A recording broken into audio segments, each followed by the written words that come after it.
y la doctrina práctica en la iglesia local. Leamos algunos versículos, leamos hasta el versículo 6.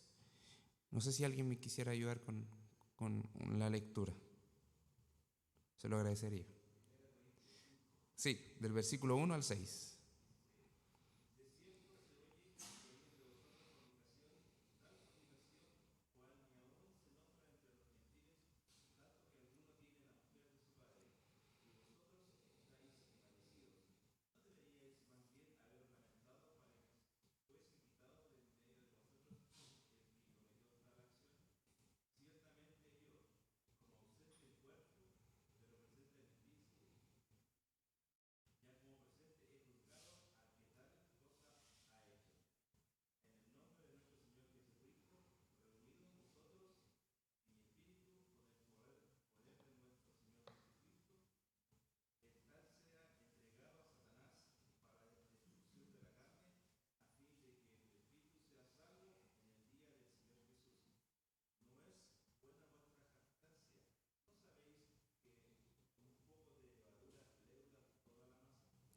Ya.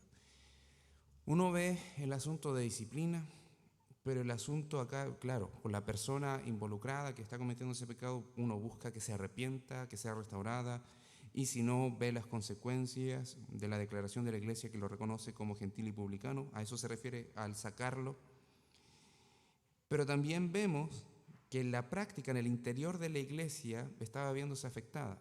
La práctica que debemos llevar cada uno de los hijos del Señor en obediencia a la palabra del Señor se está viendo afectada, se está vulnerando. Entonces, Pablo es enfático en decirles: reúnanse ustedes, todos ustedes. Porque esta carta no era solamente para el liderazgo, sino que se le está diciendo a la iglesia: reúnanse y juzguen este asunto, diriman este asunto. ¿Para qué? Para entender que debemos de practicar la palabra del Señor, y los asuntos que pasan en nuestro interior como iglesia debemos de cuidar, porque si pasamos por alto el pecado, estamos diciendo en alguna parte de la palabra del Señor que lo está condenando como pecado, que nosotros no tenemos problema con esa práctica. Entonces, al cuidar lo que nosotros entendemos de la palabra del Señor, tenemos también que llevarlo a la práctica en el amor del Señor. Tenemos que animar a los hermanos a que puedan estar practicando conforme a lo que está escrito. Y ese es el ánimo de acá. No solamente de, ya lo hemos dicho, someter a disciplina a alguien que está pecando de una forma escandalosa, como lo podemos llamar, sino que también en el sentido de cuidar lo que la iglesia cree, lo que la iglesia practica. Ahora, un pecado de ese tipo, ¿cómo creen que la familia estaba? La familia de los involucrados, ¿cómo creen que estaba? Estaba destruida. La iglesia en sí, con esos casos graves, por lo general, a veces ocurre que algunos están apoyando a la persona, otras personas están diciendo: ya, merece el asunto de la duda, o simplemente otros están yendo a decir: apedréenlo, sáquenlo, excomúlguenlo, prendan la hoguera. Entonces, acá, la unidad de la iglesia obviamente está siendo afectada. El pecado siempre separa. De hecho, eso vemos en el Evangelio. Un pecado nos separó de Dios. Nuestros pecados, si no les ponemos asuntos, pueden llevar a dividirnos y a generar divisiones. Aunque hay una parte de la Escritura, que creo que en el mismo libro de Corintios, que dice: es bueno que en cierta medida se generen distinciones entre ustedes para saber quiénes son creyentes y quiénes no son creyentes. Entonces, el pecado en sí no es bueno que afecte esa unidad. Por supuesto que no. Debemos de cuidarnos en discipularnos en ese sentido, pero cuando se genera eso y tratamos esto, vemos realmente quiénes van a participar, quiénes van a perseverar, quiénes van a estar constantemente cuidando esta unidad de la que hablábamos ayer y de la que también tenemos que seguir hablando siempre, porque somos uno en Cristo por los méritos de Él. Entonces debemos de cuidarlo de forma práctica. También tenemos el mismo libro, ahora yendo al capítulo, no, vamos a ir a Apocalipsis, vamos a Apocalipsis.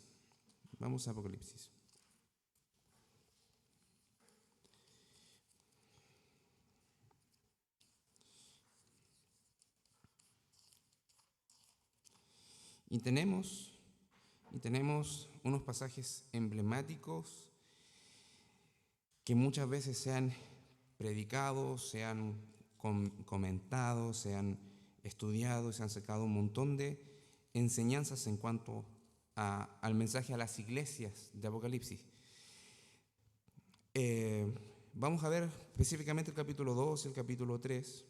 Vamos a estar mencionando cosas muy generales en relación a esto, porque estamos viendo que por el ministerio de la palabra debemos de cuidar la unidad y la doctrina. La iglesia tiene la autoridad y la autonomía y también el deber de hacerlo. Bien, vamos a ver el primer mensaje a las iglesias. Capítulo 2, del versículo 1 al 7. ¿Quién me podría leer esa porción? ¿O quién podría leer esa porción?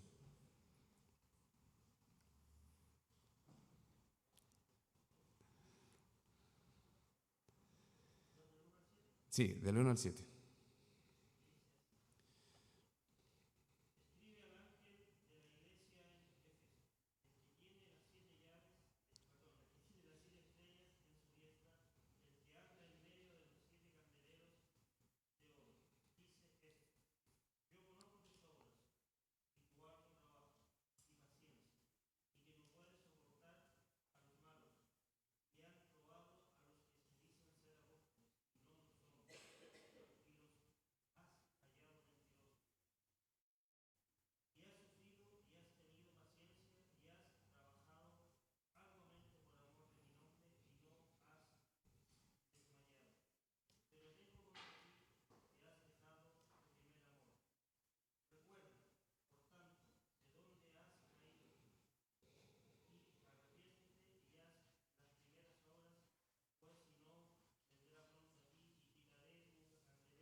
Ya. Una de las cosas primeras que debemos entender cuando nos enfrentamos a Apocalipsis, que el mensaje de Apocalipsis, por más que encontremos una revelación de eventos futuros, debemos de saber que el propósito es para animar a las congregaciones. Por eso ve la gloria del Hijo del Hombre, ve la manifestación de Jesús. Juan está siendo enfrentado a la gloria de Jesús. Es una revelación en el día del Señor por el Espíritu Santo, con el mensaje de Cristo, por la voluntad del Padre. Es una revelación en sí mismo de la Trinidad que está apuntando a animar a las iglesias, pero animarlas no solamente en ánimo. Están siendo perseguidas, pero sean animosas a ser obedientes a la palabra del Señor. De hecho, Éfeso es una de las iglesias maravillosas que se encuentran siempre en la Biblia, que pareciese que todo marcha bien, de que tiene un conocimiento arduo, de que es piadosa, de que persevera, pero incluso a esa iglesia el Señor le recrimina algo, le confronta su pecado. Han soportado con paciencia, han mantenido la palabra del Señor, han visto quiénes son y quiénes no son apóstoles, se están separando de otros falsos maestros y que son herejes como los nicolaitas, están en contra del Evangelio de Cristo o pervierten el Evangelio de Cristo. Pero acá el Señor está apuntando que es importante lo que tú sabes, es importante lo que practicas, pero también cómo está tu corazón con Dios. Porque no le está diciendo tus obras son decadentes, le alaba sus obras. Su conocimiento es bueno, porque pueden llegar a discernir entre lo que es bueno y lo que es malo. Pero ¿cuál es el pero que tiene? Versículo 4, dejaron su primer amor. Podemos hacer muchas cosas sin amor, podemos saber muchas cosas sin amor, pero para el Señor es importante. Debemos de saber en amor, debemos de practicar en amor, debemos de conocer en su amor.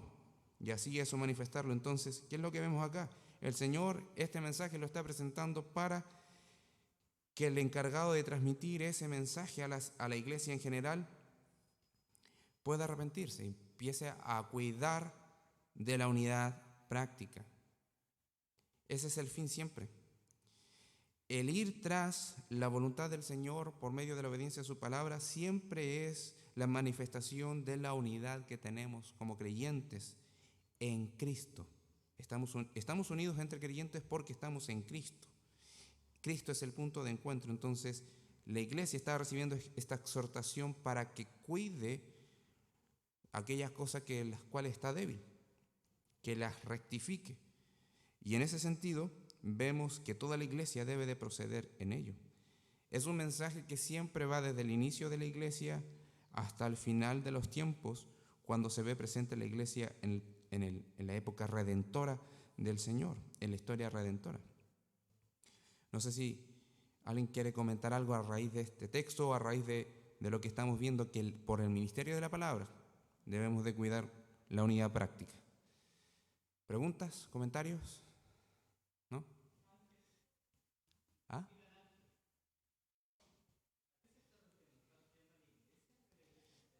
No. No. Se está refiriendo al mensajero principal, encargado de la iglesia local. Hay algunos que han extrapolado esto y hemos escuchado que en algunas veces en iglesias le llaman ángel al pastor, el ángel de la iglesia. Pero no se está refiriendo necesariamente a aquel que es pastor. Incluso si la iglesia estaba creciendo en sí y estaba en formación y no había un liderazgo titular, aunque eso no se ve en la escritura, no hay como un liderazgo que esté uno por sobre los otros, sino que es el conjunto. Cuando son pastores son coiguales, entonces se comparten la misma autoridad. Entonces el ángel de la iglesia puede estar siendo representado básicamente al mensajero principal. ¿Por qué? Porque el mensajero principal de la iglesia, ángel significa mensajero por si acaso, por eso estoy hablando de eso, tenía que comunicarlo a la iglesia y la iglesia entera debía de proceder en esto. Eso es lo que normalmente se entiende. No es que la iglesia en sí misma se vea considerada como una iglesia angelical, no, como que no aplica. Pero hay muchas figuras y por cómo está escrito, todo hace pensar que es alguien que tiene esa responsabilidad. Pero en cuanto a lo que estamos hablando del ministerio de la palabra para cuidar la unidad de la doctrina, no sé si hay algún comentario, más que el tecnicismo de algunas palabras. ¿No? Bien, entonces vamos a avanzar a la siguiente referencia en cuanto que tenemos a este imperativo, esta autoridad que nosotros tenemos, imperativo, mandato de parte de Dios y autoridad para poder llevar a cabo el cuidado de la unidad de la iglesia. Efesios 4. No sé si alguien pudiese leer del versículo 1 al 6.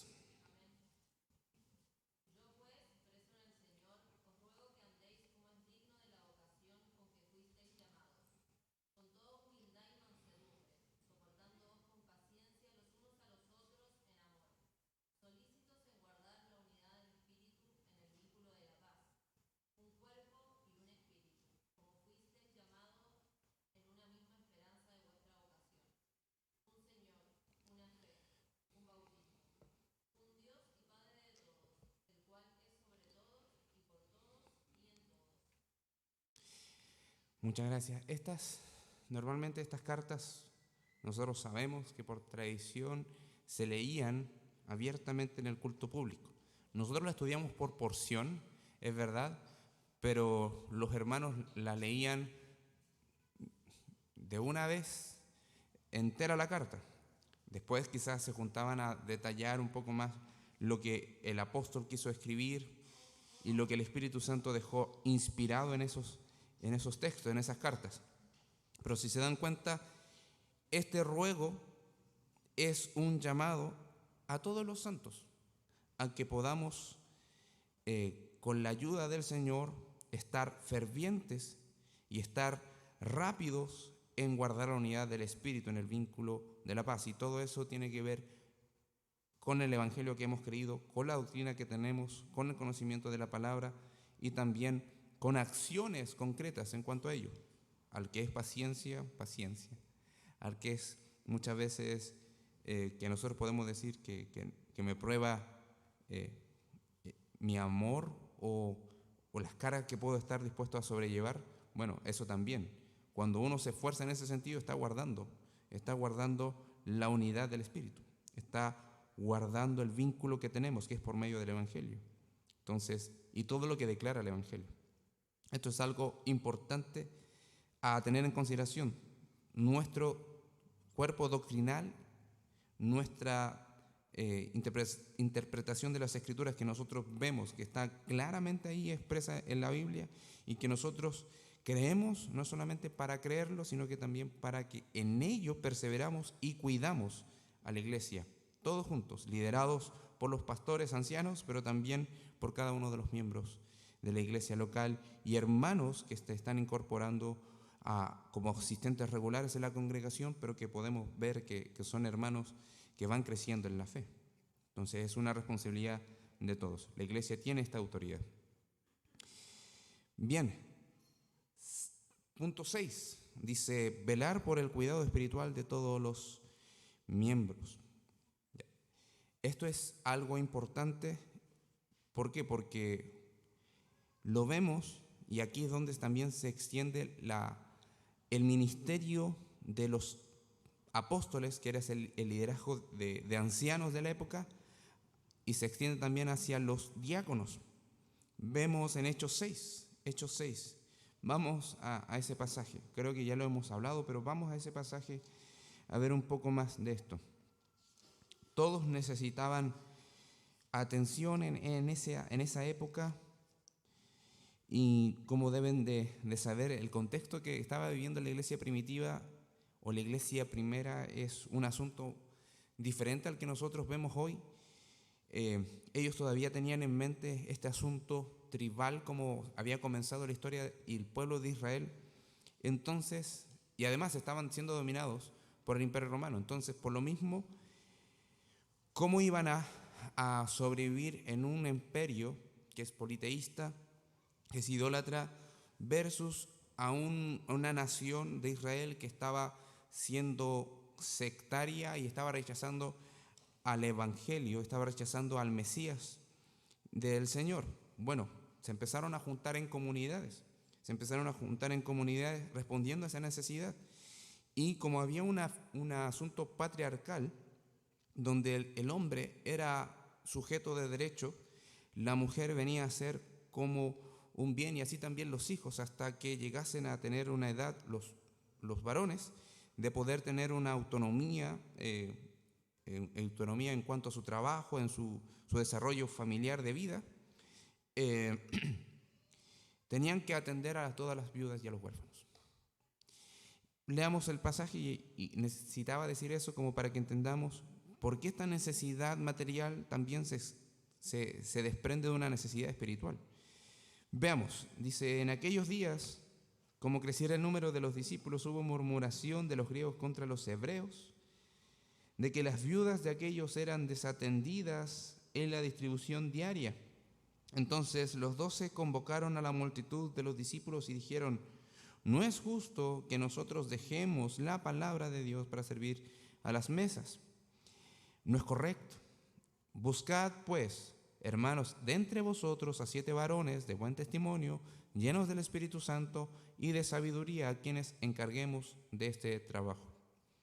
Los apóstoles le encomendaron esa labor a que la iglesia decidiera, porque la iglesia siempre ha tenido esa facultad. De hecho, una figura de esto se ve en el Antiguo Testamento cuando Moisés le dice exactamente elegir ancianos y líderes del pueblo de Israel.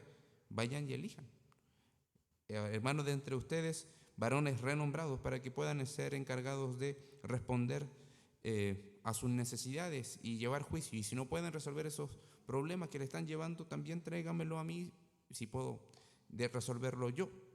Entonces, acá vemos en cierta medida que los apóstoles entendían eso como una figura del Antiguo Testamento, también tomándolo como un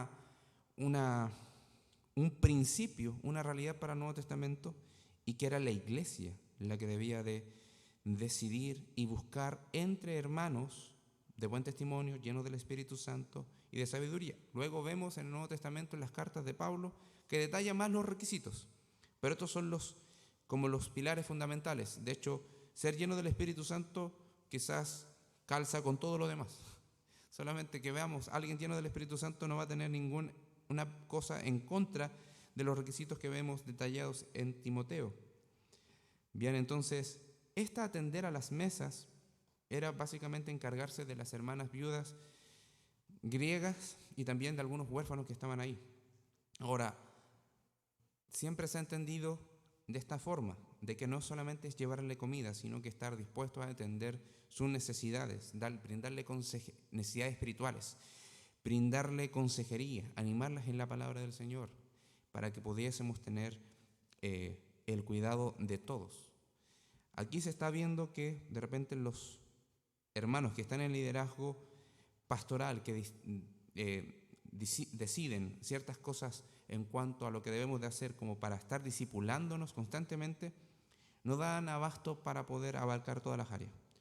Y los diáconos tienen una labor importante incluso en la visitación, incluso en cuanto a dar consejería.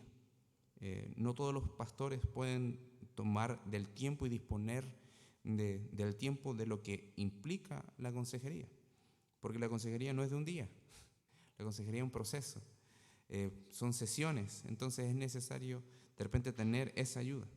Entonces aquí vemos eso. Bien, entonces el cuidado de la iglesia la iglesia en sí misma tiene esa autoridad para llevarlo a cabo. Los pastores, por supuesto, lideran ese proceso, no cabe ninguna duda, pero ellos tienen la autoridad y la autonomía. ¿Por qué hablamos de autoridad y autonomía? Porque no les vamos a pedir, quizás a hermanos de otra congregación, que venga y nos presta un hermano para que pueda darnos consejería a los miembros de acá. Eso no debería ser. O que algún hermano de otra congregación diga, ¿saben qué? Yo tengo ganas de ir a hacer consejería a la iglesia Villa Santa Elena, porque voy a preguntar a ver si me lo permiten, voy. Eso no se ve. No se ve en las Escrituras como tal, a no ser que sea una iglesia en desarrollo, que esté respondiendo al liderazgo de otra iglesia, como lo que fue con las plantaciones de las iglesias del Nuevo Testamento. ¿Qué iglesia envió a Pablo y a Bernabé y luego después a Silas a plantar iglesia, a predicar el Evangelio? Es la iglesia que normalmente uno dice, eran hermanos, pero bíblicamente muy dotados. Tenía un liderazgo fuerte de apóstoles, profetas, tenían pastores, tenían maestros. La iglesia de Antioquía. El Espíritu Santo les dice a ellos, sepárenme a Bernabé y a Pablo para que lleven a cabo esta misión. Entonces había una iglesia, la iglesia de Antioquía, una iglesia enviadora de misioneros. Entonces Pablo en esa autoridad muchas veces enviaba a pastores misioneros o hermanos misioneros que después en el tiempo los reconocieron como pastores, en el caso de Timoteo, Tito, para que pudiesen llevar a cabo esta dirección y con el fin de levantar liderazgo propio de la iglesia local. Bien, ahora tenemos otro pasaje donde también nos anima a nosotros a estar constantemente velando los unos por los otros. No en oración solamente, sino en términos prácticos. Vamos a Hebreos 10.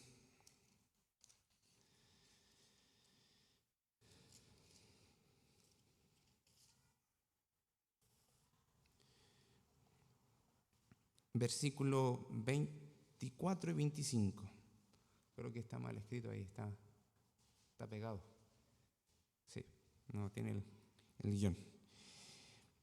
¿Qué encontramos acá? una exhortación clara de la importancia de estar congregándonos constantemente y con el propósito de estar congregándonos constantemente.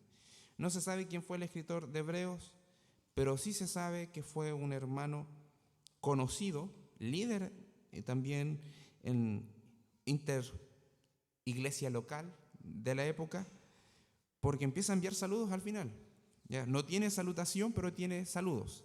Eso es interesante, eso son como pistas que deja el Señor para estar pensando de que al menos era un hermano que tenía un liderazgo pastoral o incluso apostólico, no lo sabemos bien. Pero ¿qué dice? Versículo 24. Y considerémonos unos a otros para estimularnos al amor y a las buenas obras, no dejando de congregarnos como algunos tienen por costumbre, sino exhortándonos, y tanto más cuando veis que aquel día se acerca. Entonces, el versículo 25 establece un mandato de congregarnos con el propósito de estar exhortándonos constantemente.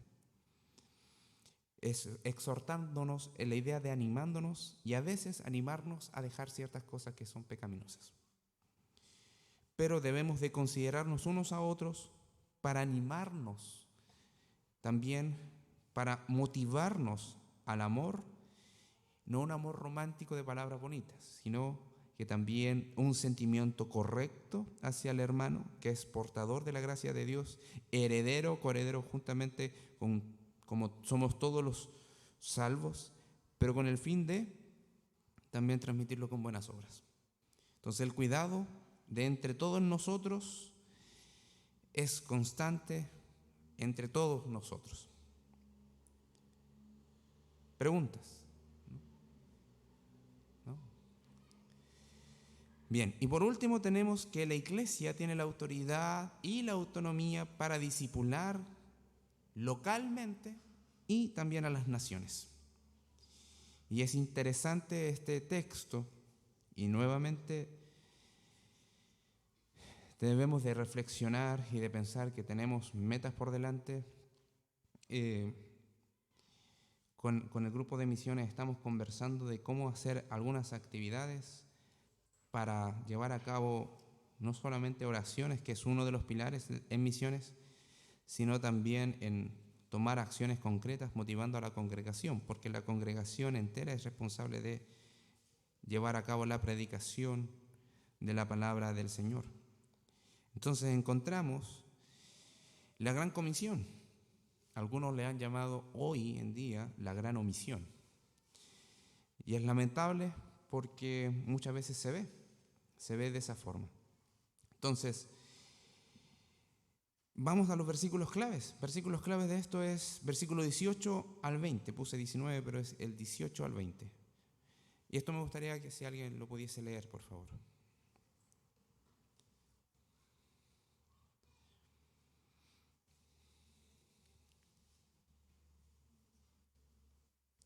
¿Alguien pudiese dar lectura a esos pocos versículos?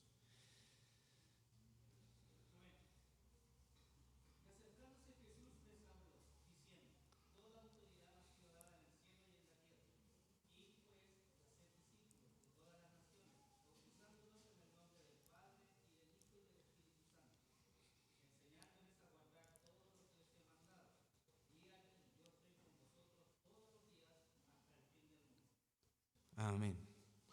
Hay algunos que han entendido este pasaje como condicional, que si tú vas y haces discípulos, el Señor está contigo todos los días. Pero si tú vas y no haces, si tú no vas y no haces discípulos, el Señor no está contigo. Yo creo que eso es un error. El Señor está garantizando su presencia con todos sus hijos para animarnos y garantizarnos que podemos hacer discípulos en su nombre. Ahora, ¿dónde está el mandato a la iglesia en sí? En nuestro español de la Reina Valera dice, por tanto, id. Y eso parece un imperativo, pero en realidad ese no es el imperativo en el texto original, sino que hagan, hacer. Ese es el imperativo, ese es el mandato. Entonces la iglesia tiene el mandato de hacer discípulos a todas las naciones, bautizándolos en el nombre del Padre, del Hijo y del Espíritu Santo.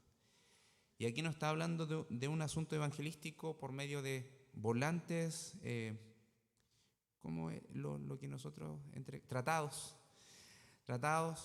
sino que tiene la idea de estar formando iglesias locales. ¿Por qué? Porque dice bautizándolos. Hagan discípulos bautizándolos. Y eso nos está dando lugar a una estructura de una iglesia local.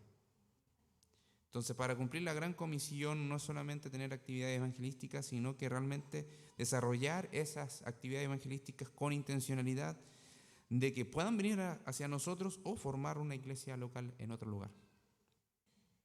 Entonces, esa es la idea. Ahora, ¿qué autoridad el Señor recibió que no tuviese?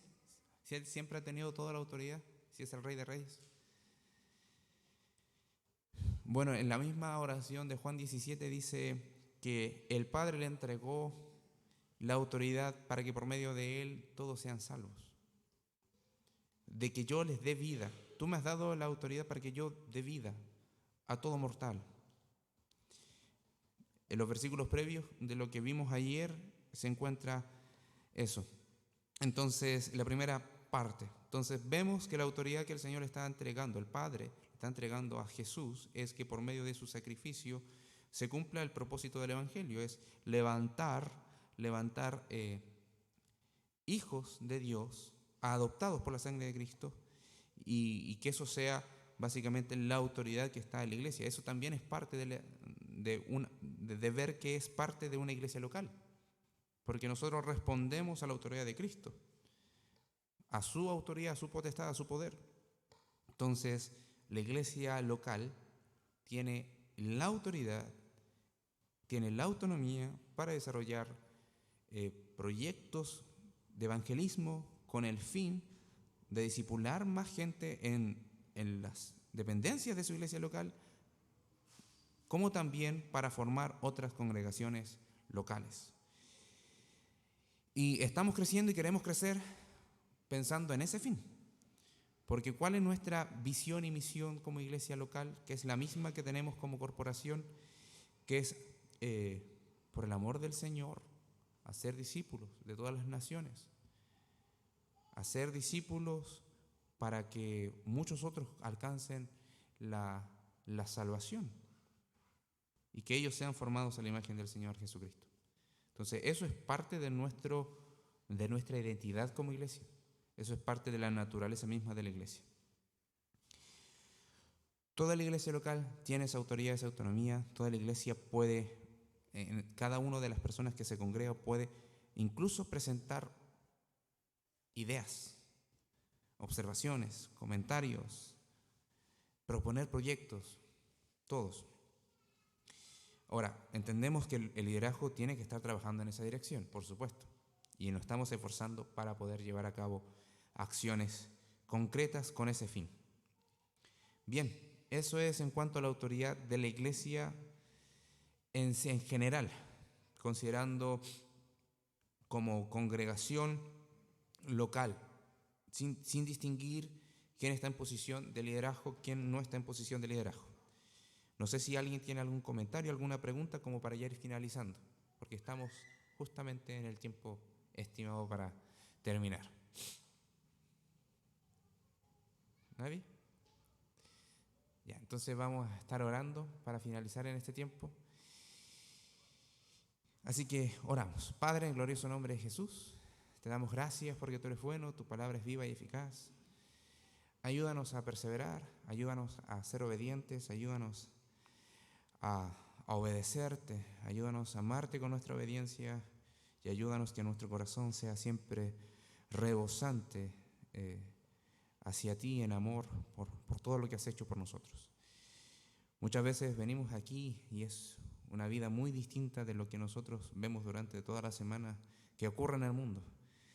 Necesitamos ser impartidos de esa vida divina tuya para poder perseverar siempre. Anímanos, Señor, pensando en que estamos unidos a ti y unidos por la fe entre todos nosotros. En el nombre de Cristo Jesús oramos. Amén. Tenemos tiempo de break.